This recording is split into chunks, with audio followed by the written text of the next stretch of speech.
Welcome to In the Deep. I'm your host, Catherine Ingram. The following is a talk that I gave at the New Thought Church in Watermill, New York in May of 2016. The talk is called The Power of Empathy.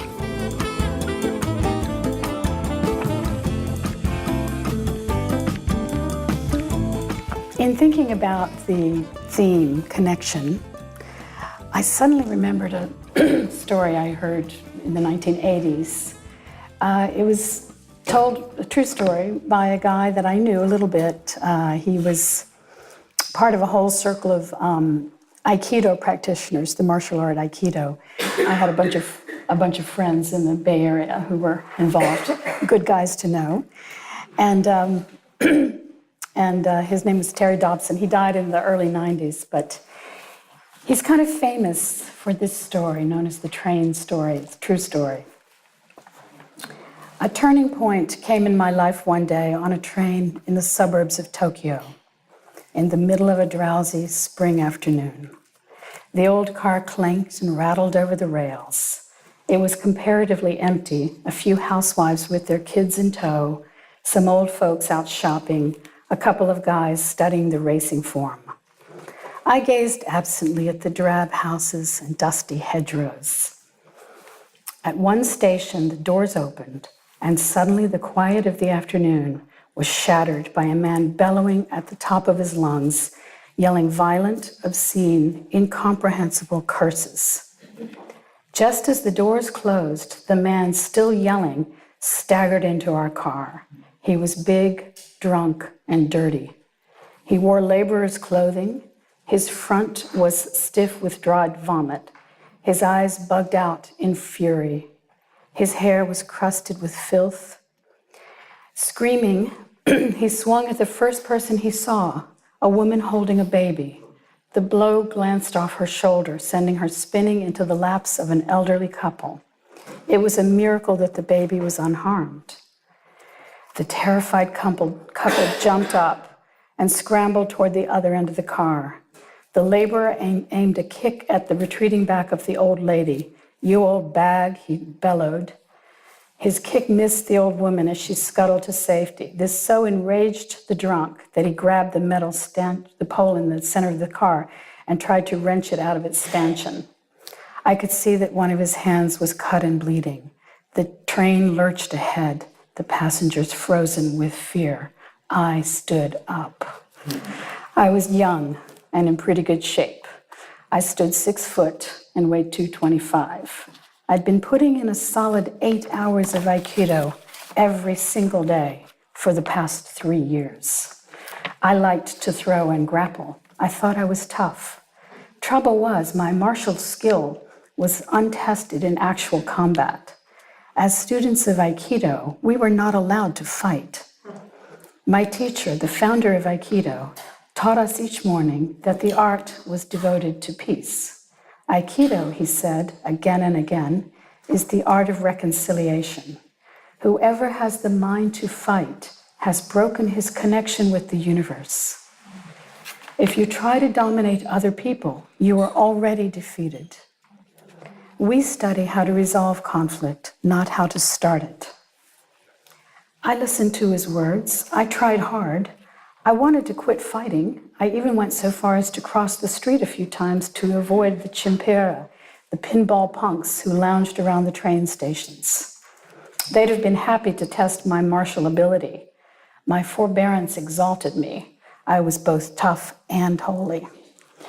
In my heart of hearts, however, I was dying to be a hero. I wanted a chance, an absolutely legitimate opportunity whereby I might save the innocent by vanquishing the guilty.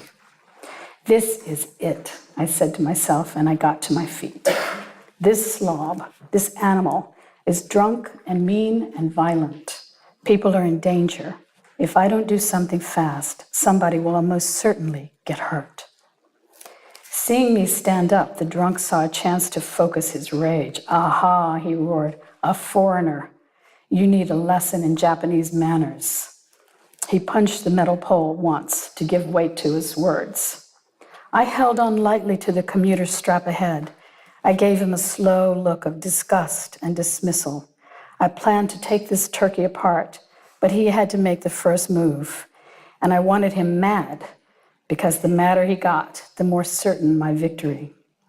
I pursed my lips and blew him a sneering, insolent kiss. It hit him like a slap in the face. "All right," he hollered, "you're gonna get a lesson." He gathered himself for a rush at me. He'd never know what hit him.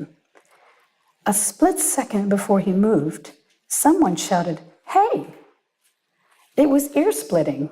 I remember being struck by the strangely joyous, lilting quality of it, as though you and a friend had been searching diligently for something lost, and your friend had suddenly stumbled upon it and said, "Hey!" I wheeled to my left, the drunk spun to his right. We both stared down at a little old Japanese man. He must have been well into his 70s, this tiny gentleman sitting there immaculate in his kimono and hakama. He took no notice of me, but beamed delightedly at the laborer, as though he had a most important, most welcome secret to share. "Come here," the old man said in an easily vernacular, beckoning to the drunk. "Come here and talk with me." He waved his hand lightly. The man followed, as if on a string.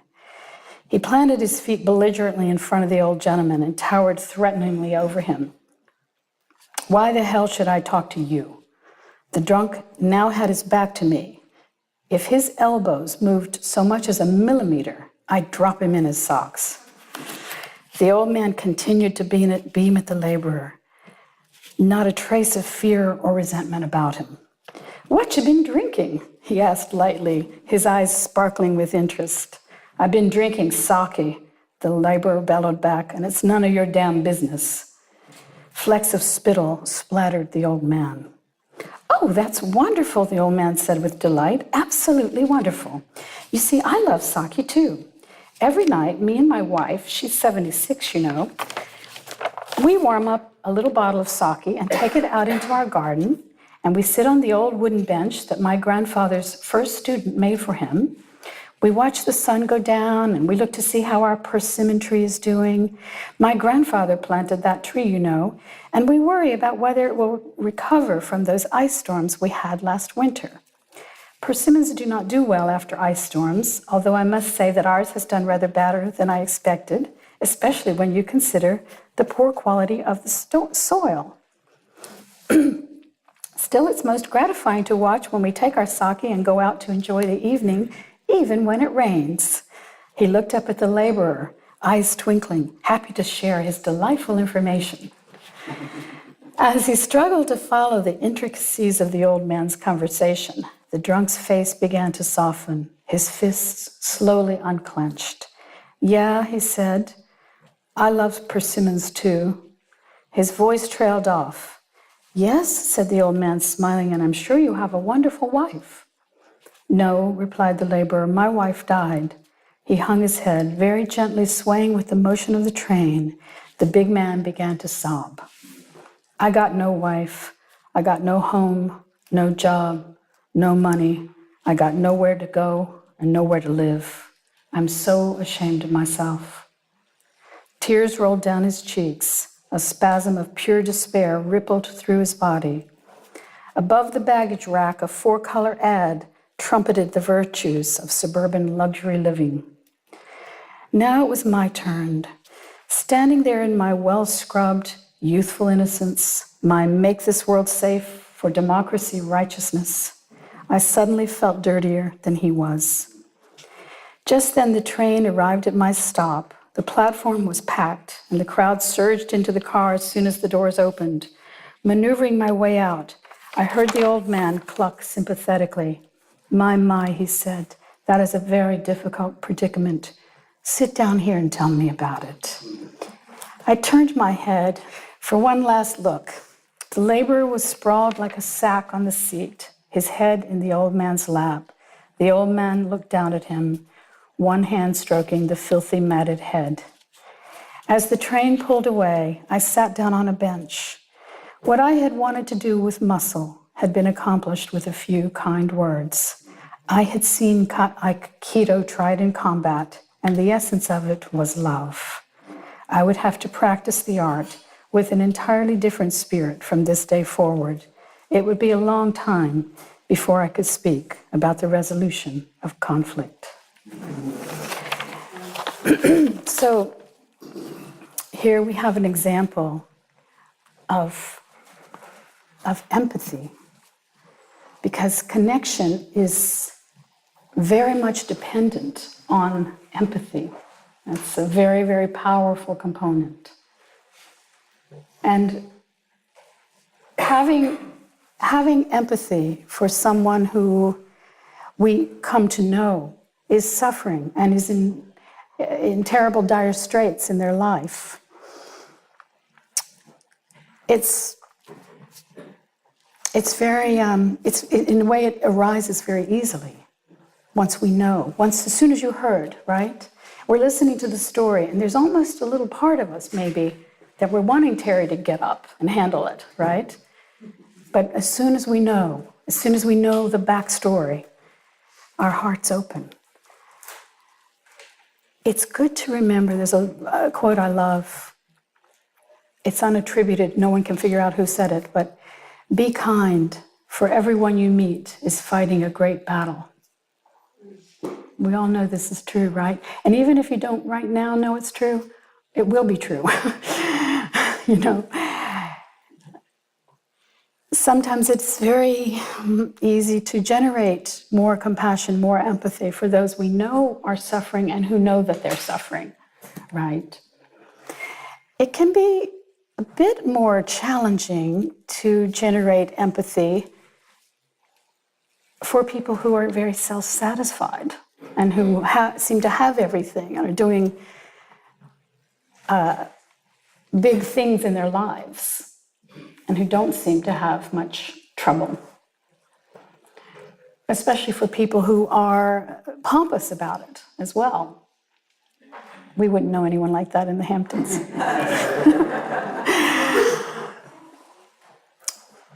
They too, though, are going to be fighting, if they're not already, fighting a great battle. And you also don't know, even with extremely rich people, they may have a kid on drugs, they may feel lonely in their lives because everyone just thinks of them as a slot machine or something out of which they might get money. You just don't know how, until you walk in someone's shoes, you don't really know how it is. So to really have an attitude of empathy with whoever you're with, people who are troubled, people who seem to be on top of the world, right? Even when they're on top of the world, it won't last. There's a stanza I love of Leonard Cohen's. The ponies run, the girls are young, the odds are there to beat. You win a while and then it's done, your little winning streak, and summoned now to deal with your invincible defeat. You live your life as if it's real, 1,000 kisses deep. Summoned now to deal with your invincible defeat. It's coming for everyone. And when we really let that in, when we just understand that every time you're speaking with someone, then the arising of empathy becomes an automatic, self unto self, right? It becomes the set point from which you move and speak and see and understand and listen.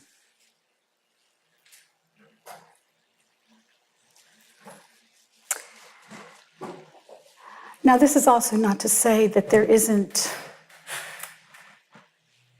tremendous joy to feel empathic with as well, right? Another component of empathy and of connection is feeling sympathetic joy. It's in Buddhism, it's called mudita, sympathetic joy. It means the arising of happiness when your friend is experiencing some wonderful thing or some success. And we also, as humans, we know that doesn't always arise easily. Sometimes, even with our dear friends, some little jealousy might arise, or, kind of a why not me, or those kinds of stories. But if you can, move the attention into this sympathetic joy to allow when someone you love or even just that you know, is having some kind of success or wonderful situation, to let that happiness be a little contagious for you and thereby increase your happiness immensely in your life. If you can turn your empathy to this kind of sympathetic joy, you're guaranteed a lot more happiness. You're not only dependent on your own good fortune, right? You're able to experience of great loveliness. And isn't it wonderful when you have a friend who you really know is happy for you? One of my best friends died a year ago. Fantastic friend. He was a legendary film producer and a philanthropist. He's an amazing person. And he would be like the first person I would call when something good would happen, because he would always say, "Isn't that wonderful?" And then he would brag about you behind your back to all your mutual friends, you know. He was so clearly happy, you know, happy for your success, happy for something good in your life. That also produces tremendous connection. When you know someone's got your back, when they get the beauty of your trip, when they're on your team, you really feel connected with that particular person. So that kind of empathy, which I highly encourage, has a sweetness to it. And it's not only, obviously, for the connection that you will naturally feel, it is also for your own internal well-being, right? It's just as these hymns we're singing this morning, right? We let the doors blast open and let it roar through you for your own sake.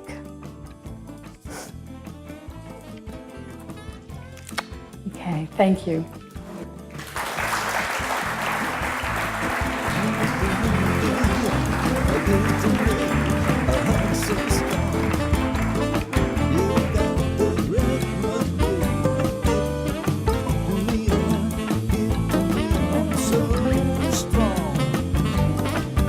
This has been In the Deep. To support these podcasts, you can subscribe to this channel on iTunes or post a review there. If you'd like to know more about my work, book a private session, or make a tax-deductible donation for the ongoing production of the podcasts, please visit katherineingram.com. Till next time.